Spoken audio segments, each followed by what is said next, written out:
Hi everyone, good evening. आत्ता वाजले जवळजवळ संध्याकाळचे 6:30 आणि आजचा दिवस मात्र आमचा एकदम निवांत गेला. संध्याकाळी मात्र आता थोडीशी धावपळ होणार आहे, त्यासाठीच पटपट आवरून घेत आहे. पहिली गोष्ट तर आम्हाला शेजारी हळदी कुंकवाला आणि बोरन्हाणला जायचं आहे.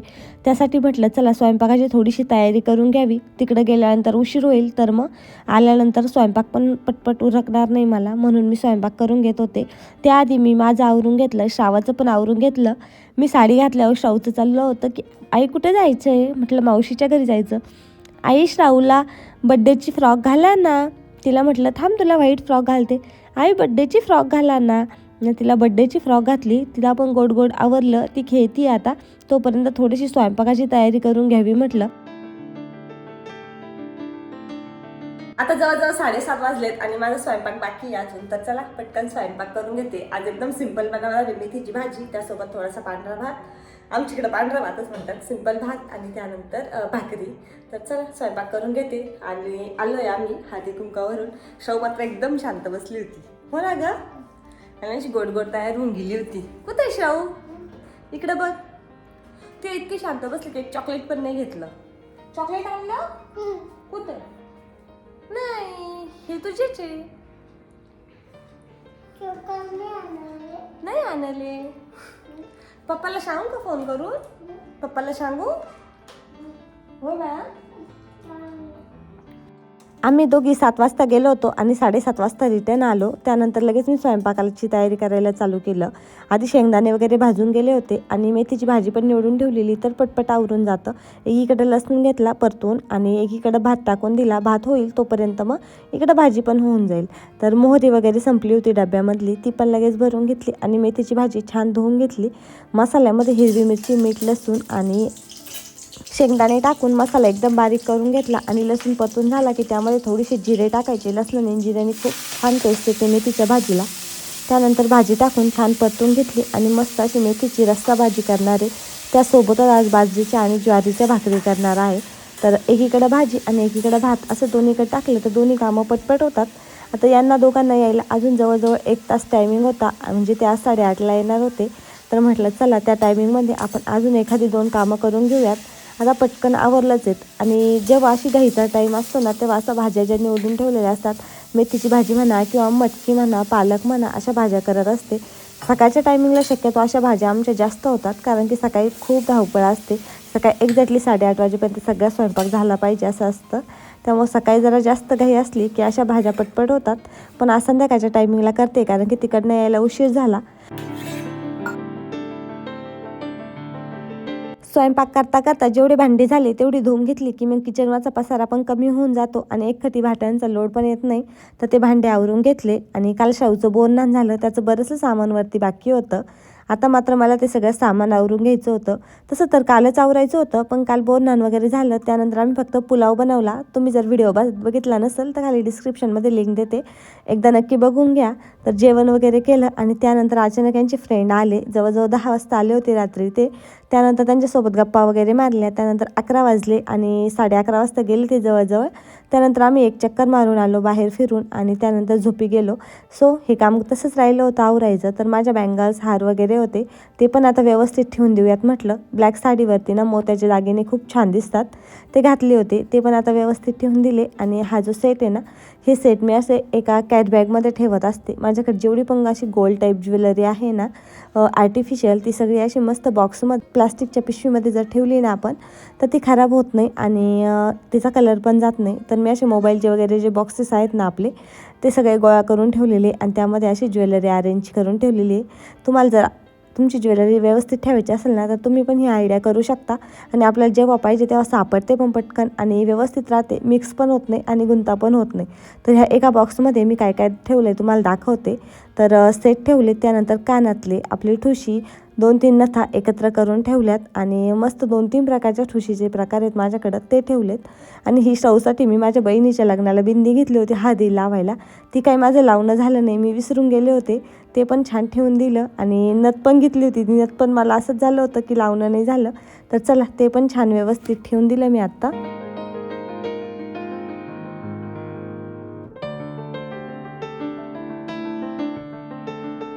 खाली जे डेकोरेशन केलं होतं ना ते कालच बाईंनी सगळं उचलून व्यवस्थित ठेवून दिलं होतं. फक्त हे भिंतीचं जे डेकोरेशन होतं ते काढायचं बाकी होतं आणि म्हटलं होतं 1-2 दिवस राहू, छान पतंगासोबत खेळन आणि त्यानंतर मी काढल.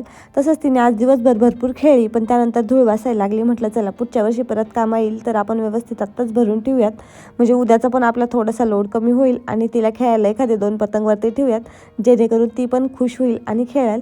तर मस्त डेकोरेशन केलेलं होतं यांच्या मदतीने मी, ते पण मी मागच्या ब्लॉगमध्ये तुमच्यासोबत शेअर केलेलं आहे, ते पण आत्ता काढून ठेवते. यामध्ये बऱ्याचशा गोष्टी मागच्या वर्षीच्या आहेत, हे बोनधान वगैरे आणि बाकीचे जे पतंग वगैरे आहेत ते ह्या वर्षी आम्ही नवीन आणले होते. मागच्या वर्षी बोनधान झालं त्याच दिवशी यांच्या फ्रेंडनी नेलं होतं सगळं सामान, म्हणे की माझ्या मुलाचं घालायचं आहे. त्यांना दिलं आम्ही आणि त्यानंतर जवळजवळ 1 वर्षानंतर त्यांनी आम्हाला दिलं. म्हणजे 4-5 दिवसापूर्वी आम्ही गेलो होतो साडी घ्यायला, तर त्यांचं घर तिकडंच आहे. त्यांना म्हटलं की आमचं सामान असेल तर द्या. त्यानंतर त्यांनी आम्हाला सगळं सामान दिलं, मग ते घेऊन आलो. ते आपण म्हणतो पण घ्यायला पण ना ह्या गोष्टी बरेच पैसे लागतात, तर ते घेऊन आलो होतो आम्ही त्यांच्याकडनं. मग ते काही आणि काही नवीन आणलेले असं मिक्स करून ह्यावेळेस परत एकदा डेकोरेशन केलं. तर आता व्यवस्थित ठेवून द्यायचं म्हटलं तर पतंग वगैरे काही खराब होत नाही. एका कॅरी बॅगमध्ये घालून मस्त कॉटमध्ये टाकून दिले ना तर ते व्यवस्थित राहतात. हे जे समोरचे हॉलमधले छोटे छोटे कॉट आहेत ना त्यामध्ये सगळं सामान व्यवस्थित राहतं. यासोबतच मला जे देवाचे ताट वगैरे आहे ते पण व्यवस्थित ठेवून द्यायचं आहे. रोज काही त्याचा यूज होत नाही, ओवाळायला वगैरे जे श्रावसाठी वापरलं होतं ते पण ठेवून द्यायचं आहे. आणि अजून 2 बाऊल आणले आहेत मी 20-20 रुपयाला, ते बाऊल पण तुम्हाला दाखवायचे आहेत. तर चला ते बॉल पण दाखवते आणि हे सामान पण मी पटकन ठेवून देते.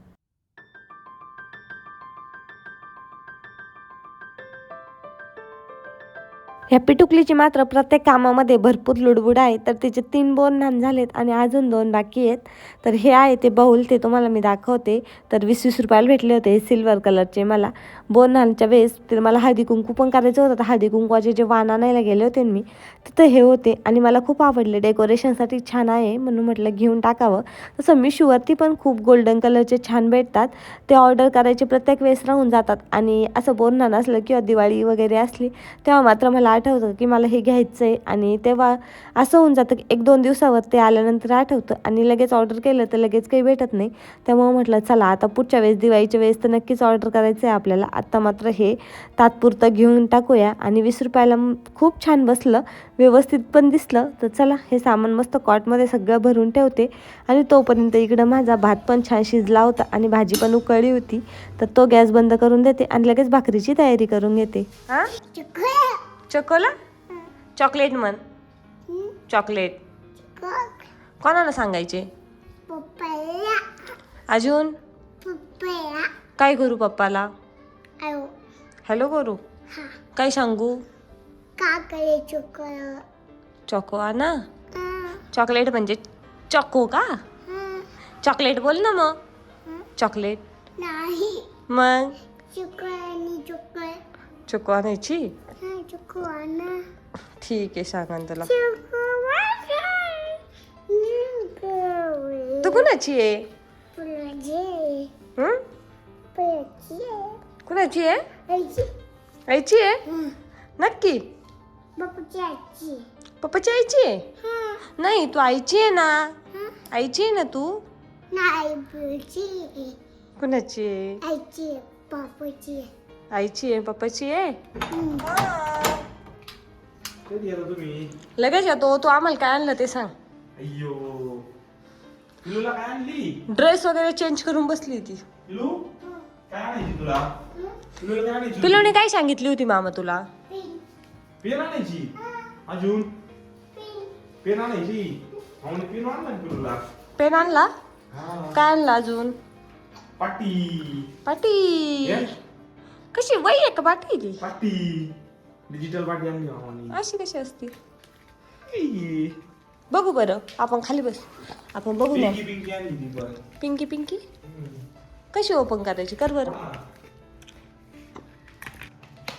भैया अंगठी जर जास्तच मोठी दिसते पण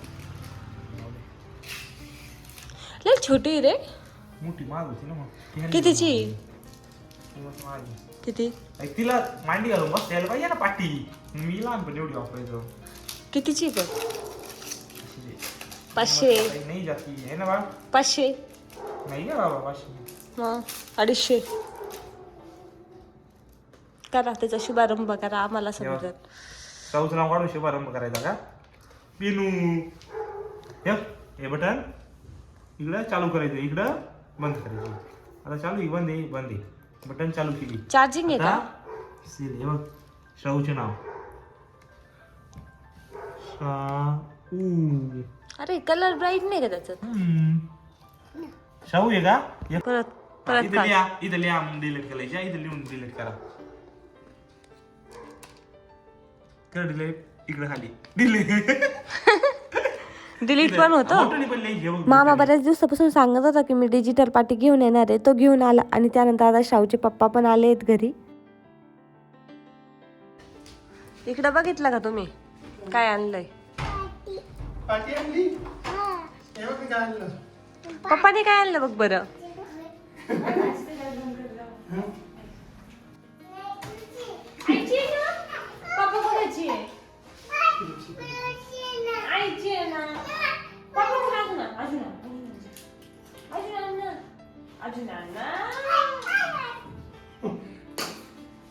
पप्पानी खाल्ली.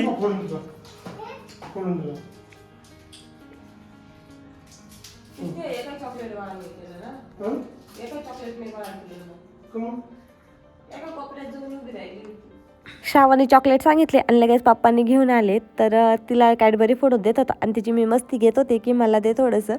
तिने काही मला दिलं नाही, फक्त फोडायला दे म्हटलं, ते पण नाही दिलं. आणि ते आल्यानंतर मी मात्र गरमागरम भाकरी बनवायला घेतल्या. जेव्हा भाजीसोबत गरमागरम भाकरी असतात ना तेव्हा एकदम टेस्टी लागतात. आणि त्यासोबतच थोडीशी मॅगी मसाला टाकून बटाट्याची चटणी पण बनवायला घेतली. त्याचं कॉम्बिनेशन पण आम्हाला खूप आवडतं. तर इथं मस्तपैकी आमच्यासाठी बाजरीच्या आणि माझ्या मिस्टरांसाठी ज्वारीची अशा भाकरी बनवायचं काम चालू आहे. आणि त्यानंतर मस्त अशी लज्जतदार बटाट्याची चटणी बनवली. आता जेवण वगैरे केलं आणि त्यानंतर मात्र श्रावूला मामासोबत सोडून आम्ही फिरायला गेलो. असाच होता आजचा दिवस. तुम्हाला कसं वाटलं नक्की कमेंट करून सांगा. आणि व्हिडिओ जर आवडला असेल तर लाईक करा. नवीन असाल तर आपल्या चॅनलला सबस्क्राईब करा. बाय, भेटूया उद्या आणखीन एका ब्लॉगमध्ये. See you.